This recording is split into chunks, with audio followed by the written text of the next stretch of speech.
Ayan, so ngayon mga idol is ang sira pa nito is yung swing arm niya mga idol. So ang problema niya mga idol, pag nakaliko ng kanan is nagwiwiggle yung sasakyan, yung gulong. So swing arm yung tatanggalin natin, at saka isama na rin din yung brake pads niya kasi manipis na mga idol. Yan.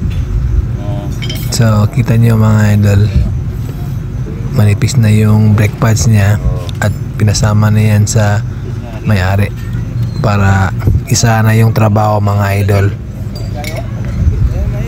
Yan. So yung kasamahan ko pala, kapatid ko yan mga idol. So siya lang muna yung pinatanggal ko. Yan. Tatanggalin natin yung lock ng upper ball joint para matanggal natin yung swing arm niya. Yan, pinukpok lang namin. Tanggalin yung nut, pagkatapos yan, iangat yung swing arm. So kita natin ngayon, so dumikit na siya dyan sa kanan, ay sa kaliwa, nag-wiggle na yung swing arm niya. Kaya yan ang dahilan, pag lumiko siya ng kanan, medyo nag-wiggle yung gulong. So tatanggalin natin yung dalawang bolt yan, at tapos makuha natin yan, at saka may spacer yan, 4 sa likod at saka sa kanan at sa kaliwa.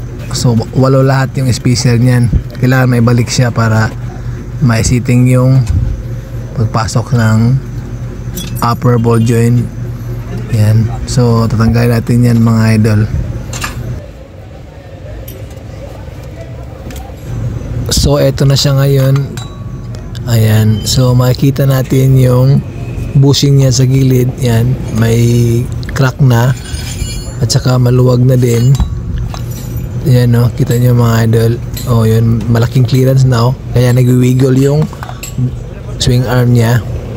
So yung ball joint sa upper okay pa naman. So yung bushing lang talaga dyan sa gilid, dalawa. So wala na siya. Kailangan ipabushingan natin yan ng bago.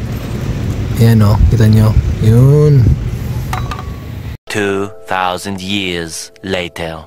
Ayan, so ikakabit na natin yung swing arm niya mga idol. So tapos na yan na bushingan mga idol. Kinabit ko na siya. So kung paano ko tinanggal, ganoon din pagbalik. So ito yung sinasabi ko mga idol, yung spacer na hawak na yan, yan 4 yan dyan sa kaliwa, at sa kanan naman ay 4 din. So patayo lang yung pagkabit niya mga idol. Yan, medyo madilim lang, saglit lang. So mapakita ko sa inyo yung spacer na sinasabi ko. Yan, yan yung mga idol ha. Yan, so patayo siya. So may guide yan eh. Yun, 4 yan sa kaliwa at sa kanan 4 din. So higpitan mo yung bolt para may sama siya sa pag-press ng bolt, yung spacer na yan. So pag wala yan mga idol, sasayad yan doon sa mounting ng shock. Yan. Kaya yan ang purpose niya ng spacer, 4 na dyan. 4. So 8 lahat. At saka may sentro na yung upper ball joint.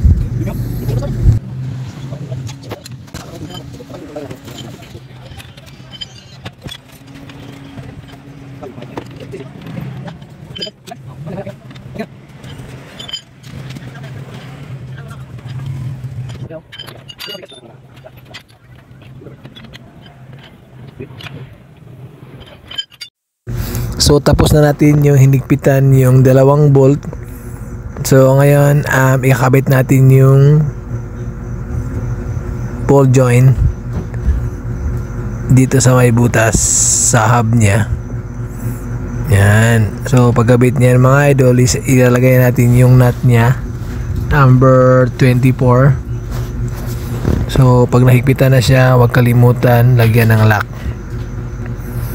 Yan.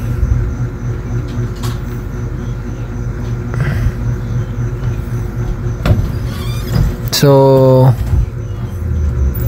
pagkatapos niyan mga idol, yung sa gilid ng swing arm ay higpitan din natin mga idol, dyan sa kaliwa at sa kanan. I-final natin yan. So higpitan muna natin yung upper nut nya, ball joint, tapos lagyan ng lock. So pagkatapos higpitan mga idol is lagyan natin ng lock dyan sa may butas sa ball joint na yan, so upper, para hindi makawala yung nut kahit mahigpit na. Baka hindi natin alam, baka lumuwag. Mas mabuting may lock siya, so ikabit natin yung lock mga idol. Yan, dapat yung medyo makapal para talagang matibay yung lock niya mga idol. So bago na yung brake pads na kinabit, so ito yung luma, manipis na mga idol. Ayan, so ikakabit natin yung lock ng third end. So kailangan may lock siya, in case matanggal yung nut, hindi siya basta-basta makalabas kasi may lock.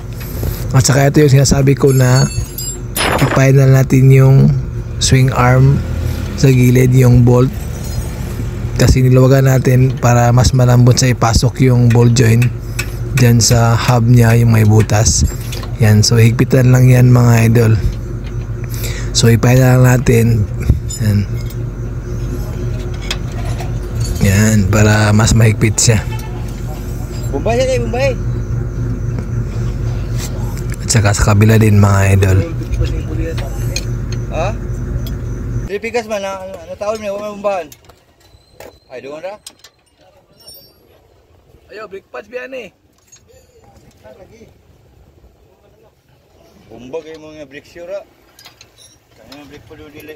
Ampong mo, brake shoe, bumba. Kaon sa apong. Kaon nagpan kayo, ay kwarta. Ano buhag si Inge?